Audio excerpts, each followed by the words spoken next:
rearrange the jumbled words to make meaningful sentence. Now write the sentence in your exercise book. তো এখানের মধ্যে আমাদেরকে কিছু উল্টাপাল্টা করে শব্দ দিয়েছে, এগুলো দিয়ে আমরা মিনিংফুল সেন্টেন্স তৈরি করব। যেমন ইজ রেইনিং ইট আউটসাইড, তাহলে হবে যে ইট ইজ রেইনিং আউটসাইড, তাই তো? এভাবে করে আমরা এগুলো মিলাবো। প্রথমটা কি হবে, এখানে উল্টাপাল্টা করে দেওয়া আছে ইট ইজ রেইনিং আউটসাইড, বাইরে বৃষ্টি হচ্ছে। পরেরটা দেওয়া আছে উল্টাপাল্টা করে, আমরা এখানের মধ্যে the sunset behind the mountains, তাহলে এটা হবে পাহাড়ের পেছনে সূর্য অস্ত যায়।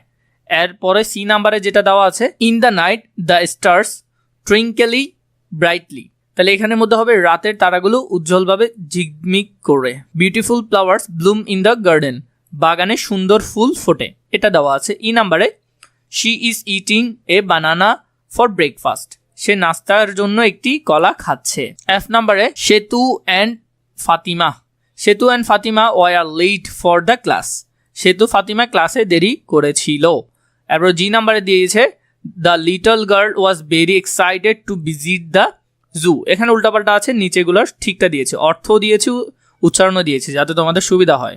আমি তো পড়াচ্ছি, তাও তোমরা যাতে নিজেরা পড়তে পারো। ছোট মেয়েটি চিড়িয়াখানা দেখতে খুব উত্তেজিত ছিল। এরপর H number after dinner we watch TV, রাতের খাবারের পর আমরা টিভি দেখি।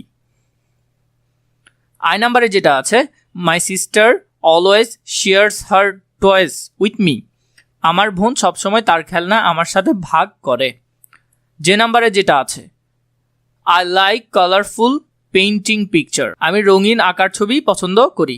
তাহলে এখানে এইভাবে করে তোমরা উত্তরগুলো সুন্দর করে সাজিয়ে লিখতে পারবে। এই অংশ থেকে আমি সবগুলোই তোমাদেরকে দেখালাম, আশা করি তোমরা ভালো বুঝেছো। এরপরে এখানে বলেছে 4.4-এ imagine you are visiting a farm or zoo, তুমি একটা ফার্ম বা জুতে গেলে write 4 sentence describing what you see, মানে তুমি কি দেখেছো তার ছোট করে তোমাকে এখানে লিখতে বলেছে। Use common nouns and collective nouns, তোমাকে কমন নাউন এবং কালেকটিভ নাউন ব্যবহার করতে বলেছে।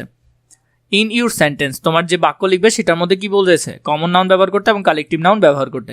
Underline the common noun and circle the collective noun, তুই যেটা কমন নাউন হবে সেটা নিচে এভাবে করে আন্ডারলাইন করবে, এবং যেটা কি হবে, যেটা হবে কালেকটিভ নাউন সেটা তুমি গোল দিবে। Example A hard of cows is grazing in the garden field, তাহলে এখানের মধ্যে যে দুইটা কমন নাউন সেগুলো নিচে দাগ, যেটা কালেকটিভ সেটা কি করে দেওয়া আছে, গোল করে।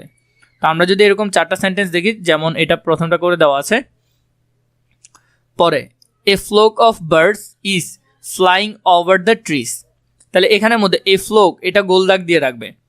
এরপরে এখানের মধ্যে যে বার্ডসের নিচে একটা দাগ দিবে। এরপরে এখানে ট্রিজের নিচে কি দিবে, দাগ দিবে। এরপরে a group of student is visiting the zoo, তাহলে স্টুডেন্টসের নিচে একটা দাগ দিবে, গ্রুপের মধ্যে একটা গোল দাগ দিবে। এরপরে যেটা আছে a swarm of bees is buzzing near the ফ্লাওয়ার্সের নিচে একটা দাগ হবে, কারণ এটা কমন নাউন। বিচ এটা একটা কমন নাউন, মৌমাছি, কিন্তু সোয়ার্ম এটা একটা ঝাঁক বোঝাচ্ছে বা এক ঝাঁক বোঝাচ্ছে, তো এটা হবে যে কি নাউন, এটা হবে যে তোমার কালেকটিভ নাউন।